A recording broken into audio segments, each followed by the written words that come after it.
पर्वत भटकी दूर कहीं में, चैन न पाऊं अब केरी, ये कैसा माया जाल मैं खोई गैया तेरी।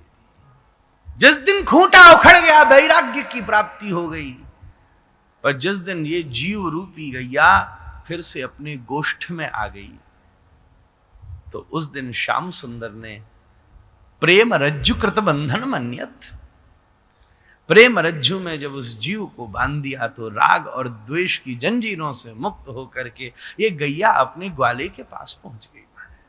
ये वशीभूतता उज्जवल नीलमणि में आचार्य चरण कहते हैं, ये भी अनुराग का एक स्वरूप है। दूसरा प्रेम वैचित्य, ये भी अनुराग का स्वरूप है। तीसरा प्राप्त होने के बाद भी अतिशय लालसा की निवृत्ति न हो, यह भी अनुराग है।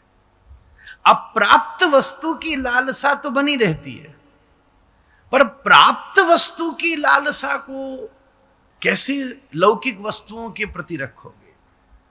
ऐसा देखा गया है डिम्पी जी, खूब धन आ जाए उसके बाद भी धन की लालसा समाप्त नहीं होती, ऐसा लौकिक जगत में देखा गया है।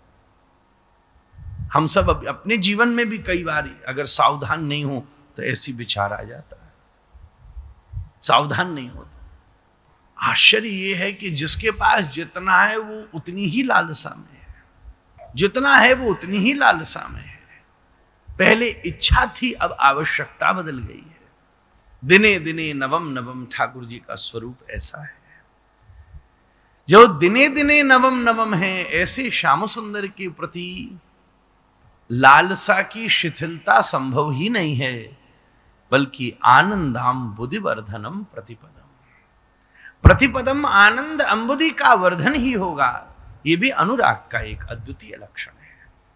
अप्राप्त वस्तु नहीं, प्राप्त होने के बाद भी उसके प्रति जब आकर्षण वृद्धात्मक रहे, अक्षुण्ण रहे और अतिशय लालसा बढ़ती जाए।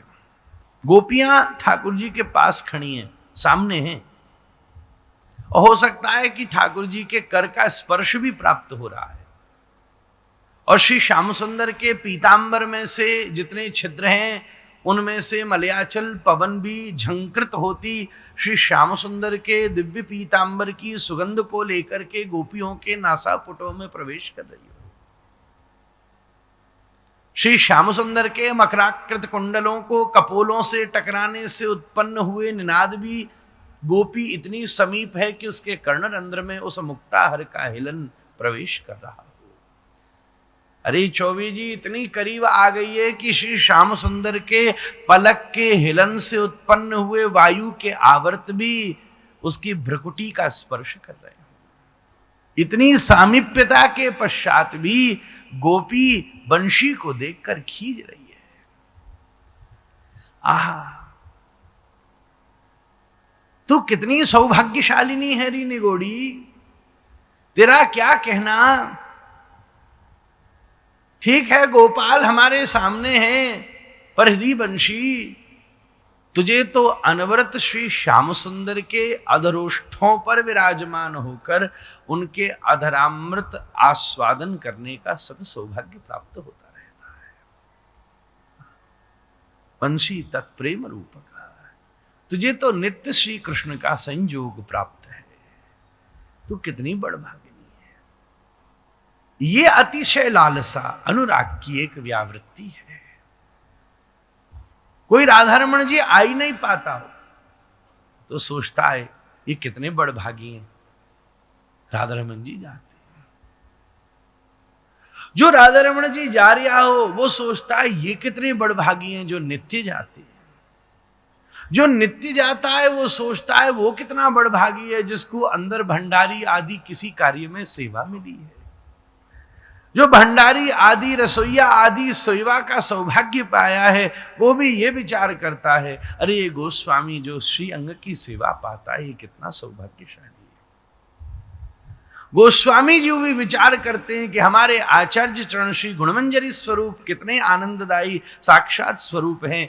हमको तो फिर भी सेवा में बारंबार बाहर आना पड़ता है, भोग लगाए बाहर आ जाओ, भाई शयन हो गई, बाहर आ जाओ। पर श्री आचार्य चरण को तो नित्य श्री लाल जी का संयोग प्राप्त है। श्री जी के नित्य सौभाग्य, नित्य सेवा में। हम तो थाल धर के आते हैं और थाल में से सामग्री थाली में धरने का सौभाग्य तो श्री गोसाई जी के पास है। ये जो उत्पन्न हो रही अत्यंत लालसा है, ये भी अनुराग का ही एक लक्षण है। उसके बाद अनुराग का एक लक्षण है विप्रलंब। वियोग अवस्था में श्याम सुंदर की विप्रलंभावस्था, वियोगावस्था और विप्रलंभावस्था में एक अंतर है। परमाराध्य गुरुदेव कहते हैं कि वियोगावस्था में तो केवल स्मृति होती है, विप्रलंबावस्था में स्फूर्ति होती है, स्फूर्त हो जाता है। जैसे गतिस्मितः प्रेक्षण भाषणादिषु प्रिया प्रियस्या प्रतिरूढ़ मूर्तया असाबहम तित्व बलास्त्यदात्मिका न्यवेदिसु कृष्ण विहार विभ्रम। अनुराग में उत्पन्न हुए विप्रलंब की अवस्था में जिससे अनुराग है, उसके स्वभाव लक्षण आदि प्रकट होने लगते हैं। आप ही तुम ही हो ही जाओ। ऐसी जो दिव्य अनुराग अवस्था है, ये तो उन अवस्थाओं का केवल एक पद हमने निवेदित किया है।